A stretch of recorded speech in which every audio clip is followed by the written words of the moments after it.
जब राहुल गांधी पर हमला करना होता है तो भारतीय जनता पार्टी शालीनता की तमाम हदों को पार कर देती है। अगर उनके सामने एक इंसानी मुद्दा भी पेश किया जाए तो वो आंखों पर पट्टी बांध लेते हैं। राहुल गांधी ने क्या मुद्दा उठाया था? आप जानते हैं दोस्तों, जब से स्पेशल इंटेंसिव रिवीजन की प्रक्रिया शुरू हुई है और जब से बीएलओज पर दबाव बनाया गया है, उसके बाद से ढेरों खबरें आई हैं कि या तो बीएलओ का ब्रेन हैमरेज हो गया, तनाव की वजह से उनकी मौत हो गई, या किसी ने आत्महत्या कर ली। दैनिक भास्कर की खबर आपके सामने है। और राहुल गांधी ने क्या कहा था? राहुल गांधी ने इन्हीं मौतों पर सवाल उठाया था।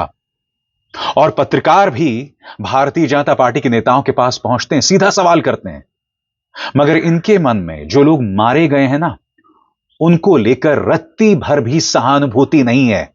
सबसे पहले मैं आपको सुनाना चाहता हूं केंद्र में मंत्री और बिहार के नेता गिरिराज सिंह का बयान। ये कांग्रेस को अराजक बता रहे हैं। सवाल क्या था और जवाब क्या, देखिए। उसको लेके जीत भी वैसा अहम राहुल गांधी से अराजकता बता रहे हैं अभी। देखिए, मुझे लगता है कि राहुल गांधी अराजकता बता रहे हैं, खुद वो अराजक है, अर्बन नक्सल की भूमिका में है या थेथ्रोलॉजी कर रहे हैं। राहुल गांधी भाई बहन दोनों मिलकर के तेजस्वी के साथ खड़े होकर के पूरे बिहार में नौटंकी किया। जनता ने उल्टे पैदल चला दिया, आईना दिखाया।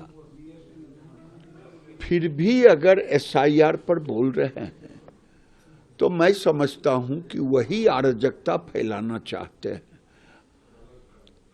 चुनाव आयोग को धन्यवाद देना चाहिए कि बिहार में एक बूथ पर भी रीपोल नहीं हुआ।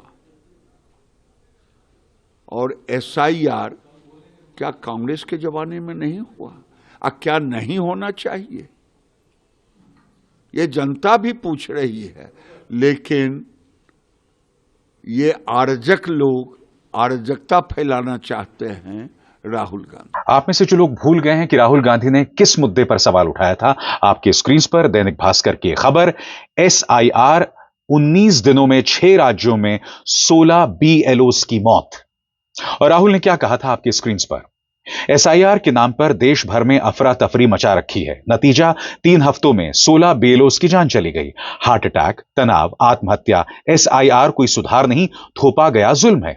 चुनाव आयोग ने ऐसा सिस्टम बनाया जिसमें नागरिकों को खुद को तलाशने के लिए 22 साल पुरानी मतदाता सूची के हजारों स्कैन पन्ने पलटने पड़े। मकसद साफ है, सही मतदाता थककर हार जाए और वोट चोरी बिना रोक टोक जारी रहे। भारत दुनिया के लिए अत्याधुनिक सॉफ्टवेयर बनाता है, मगर भारत का चुनाव आयोग आज भी कागजों का जंगल खड़ा करने पर ही अड़ा है। अगर नियत साफ होती तो लिस्ट डिजिटल, सर्चेबल और मशीन रीडेबल होती, और चुनाव आयोग 30 दिन की हड़बड़ी में अंधाधुंध काम ठेलने के बजाय उचित समय लेकर पारदर्शिता और जवाबदेही पर ध्यान देता। एसआईआर एक सोची समझी चाल है जहां नागरिकों को परेशान किया जा रहा है और बीएलओस की अनावश्यक दबाव में मौतों को कोलैटरल डैमेज मानकर अनदेखा किया जा रहा है। यह नाकामी नहीं, षड्यंत्र है, सत्ता की रक्षा में लोकतंत्र की बलि है। यहां पर वाजिब सवाल राहुल गांधी उठा रहे हैं कि भाई, आपके सामने क्लियरली ऑप्शंस थे। आप चाहते तो लिस्ट डिजिटल, सर्चेबल और मशीन रीडेबल होती, मगर ऐसा हुआ नहीं। अब राहुल गांधी जो सवाल उठा रहे हैं, इसमें क्या गलत है? और उससे भी बड़ी बात, वो सवाल उठा रहे हैं जो लोग मारे जा रहे हैं। देखिए संगीता रावत के आंसू। उनके पति मारे गए हैं और अफसोस की बात है कि संगीता के आंसू भी भारतीय जनता पार्टी नहीं देख पा रही है। देखा जाए। मेरा नाम संगीता रावत है। क्या समस्या रही है? समस्या है ये, जब से बीएलओ का काम मिला है तब से बहुत टेंशन में रहते थे, किसी से बात भी नहीं करते थे। हम सुबह जाते थे, शाम को आते थे, फिर है जो चुपचाप लेट जाते थे, किसी से बात नहीं करते थे। मौत कैसे हुई? इनकी है जो है टेंशन की वजह से ब्रेन हेमरेज है, जो का अटैक पड़ा है। कहीं दिखा इनको? कहीं अस्पताल ले गए थे? अस्पताल है जो इनको है जो रात में लेके गए हैं चरक पैदल चरक में। तो वहाँ इन्होंने ब्रेन हेमरेज बताया? जी, वहाँ है जो ब्रेन हेमरेज बताया, पैरालिसिस भी हो गया। एक हफ्ते भर्ती रहे? एक हफ्ता भर्ती रहे और बहुत इधर उधर से सबने बहुत इधर लोगों ने मदद करके वो करा, लेकिन है जो हम बचा नहीं पाए। कुछ पैसे की कोई व्यवस्था नहीं हमारे पास है, इतने में हम क्या करेंगे। 10,000 रुपये मिलते हैं। अधिकारियों से अनुरोध है डेली है जो फोन आते थे, जल्दी करके दो, जल्दी करके दो। कभी मोबाइल में जुटे रहते थे 2-2 3-3 घंटे, कभी रात में जुटे रहते थे। हम कहते कुछ बोलते नहीं थे, इसी वजह से कुछ काम इनका जल्दी हो जाए। फोन किया था, फोन का आते थे, फोन आते थे, प्रेशर रहता था कि जल्दी काम करके दो, जल्दी काम करके दो। केंद्र में एक और मंत्री हैं बिहार की पृष्ठभूमि के, केंद्रीय मंत्री नित्यानंद राय। आप जानते हैं क्या कह रहे हैं? ये कहते हैं कि राहुल गांधी सवाल उठा रहे हैं, लेकिन SIR लोकतंत्र की मजबूती के लिए आवश्यक है। अवैध तौर पर घुसपैठ करके मतदाता सूची में जो लोग अपना नाम दर्ज करा लिए हैं, उन्हें बाहर करना ही होगा। तो मुझे बताइए माननीय नित्यानंद राय, कि जब ज्ञानेश गुप्ता से सवाल पूछा गया था कि भाई कितने अवैध घुसपैठिए हैं, म्यांमार से कितने लोग आए हैं, बांग्लादेश से कितने लोग आए हैं, नेपाल से कितने लोग आए हैं, तो इसका जवाब उन्होंने क्यों नहीं दिया?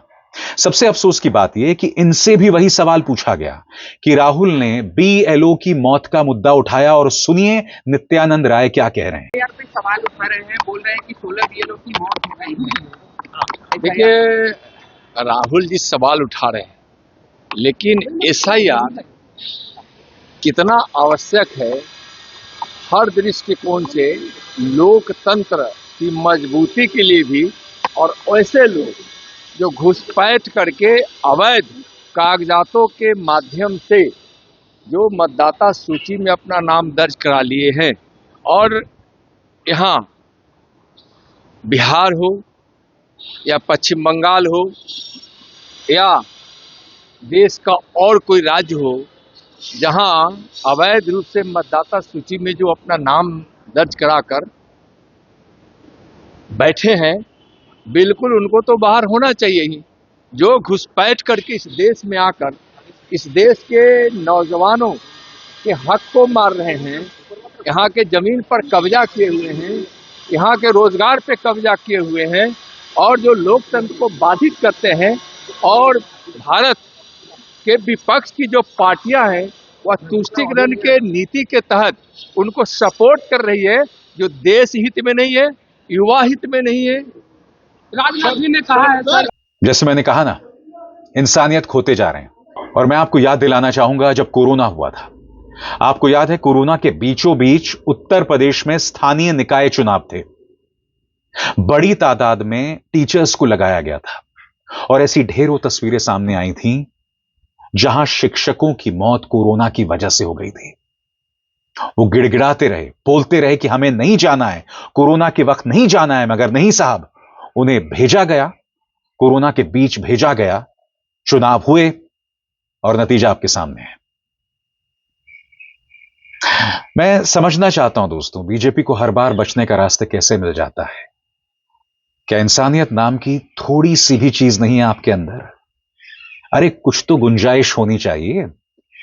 BLO मर रहे हैं, और उस पर आपने देखा कि क्या कह रहे हैं माननीय गिरिराज सिंह और नित्यानंद राय।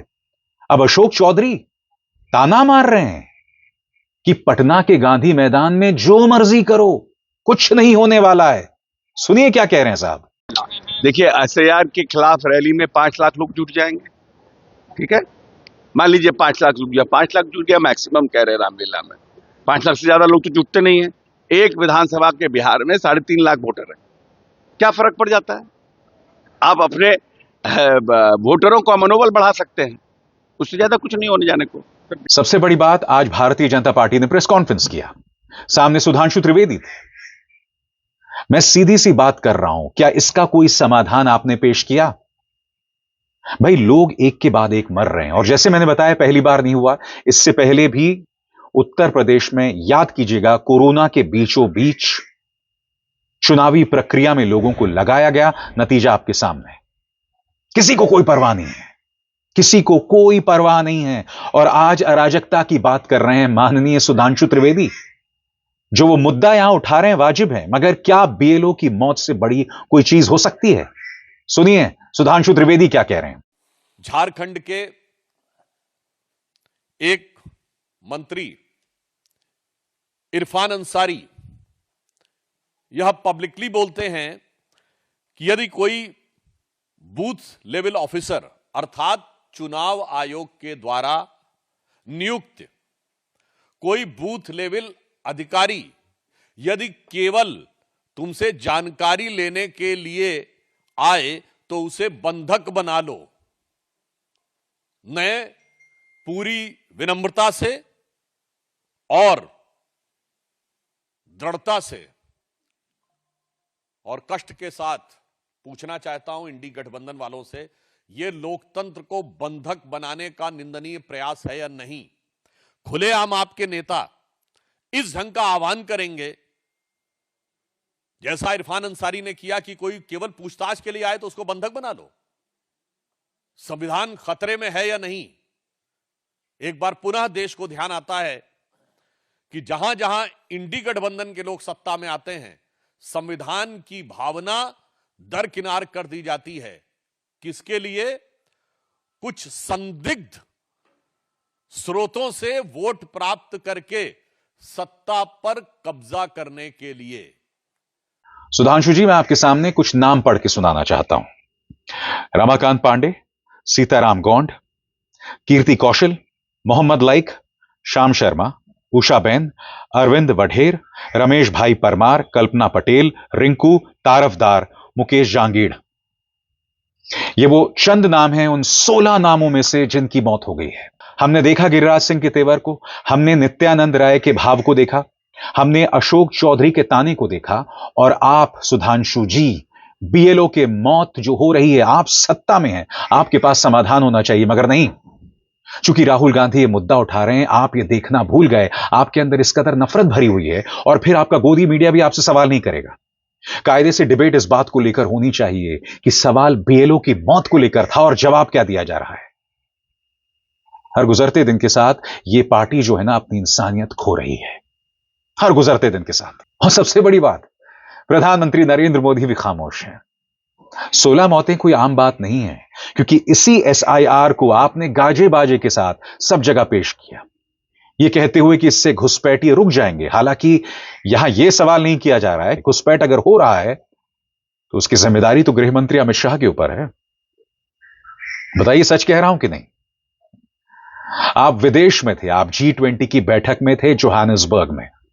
वहां पर आपके ऐसे वीडियो सामने उभर कर आ रहे थे, जो वीडियोस पेश किए जा रहे थे जिसमें आप दुनिया भर के नेताओं से बात कर रहे थे, आपकी आवाज बंद कर दी गई, यानी आवाज ब्लैकआउट कर दिया मीडिया ने, समाचार एजेंसीज ने, ताकि आप उन नेताओं से क्या बात कर रहे हैं, आप दुनिया भर के अलग अलग राष्ट्राध्यक्षों, प्रधानमंत्रियों से क्या बात कर रहे हैं, किसी को पता ही ना चले। भाई, आप ये जो उंगली दिखा दिखा कर बात कर रहे हैं, प्रधानमंत्री क्या बातें कर रहे हैं, मैं समझना चाहता हूं। क्योंकि जब देश के मुद्दे होते हैं तो उस पर आप अपना मुंह नहीं खोलते हैं। जब आप विदेशों में जाते हैं और वहां पर आप दुनिया भर के नेताओं से बात कर रहे हैं, यहां पर भी आपकी आवाज देश की जनता तक नहीं पहुंच रही है। यहां पर भी एजेंसीज ने आपकी आवाज को जो है गुम कर दिया है, और इसमें आप भी जानते हैं फरमान प्रधानमंत्री कार्यालय की तरफ से है।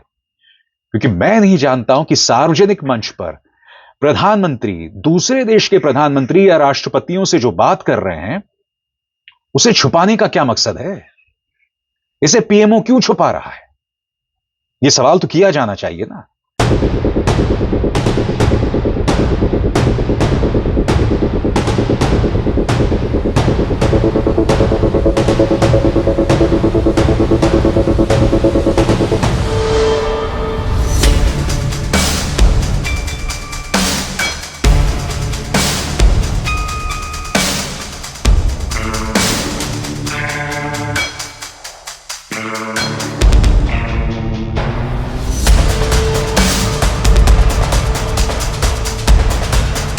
दिल्ली में प्रदूषण तमाम हदों को पार कर रहा है।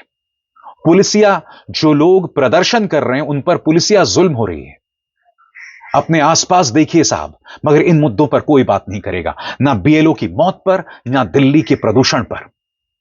सारे रिकॉर्ड्स टूट गए हैं इस वक्त दिल्ली के अंदर प्रदूषण के, मगर क्या कोई इस मुद्दे को संबोधित कर रहा है?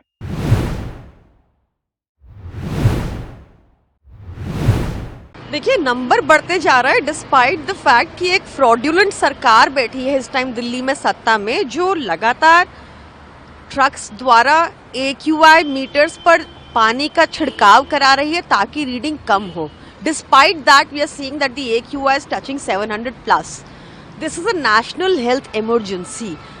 क्योंकि दिल्ली के आसपास बाकी रीजन्स भी हैं, NCR एरिया है, तो मुझे लगता है कि एक रिस्पॉन्सिबल गवर्नमेंट की तरह एक्ट करना चाहिए केंद्र सरकार को.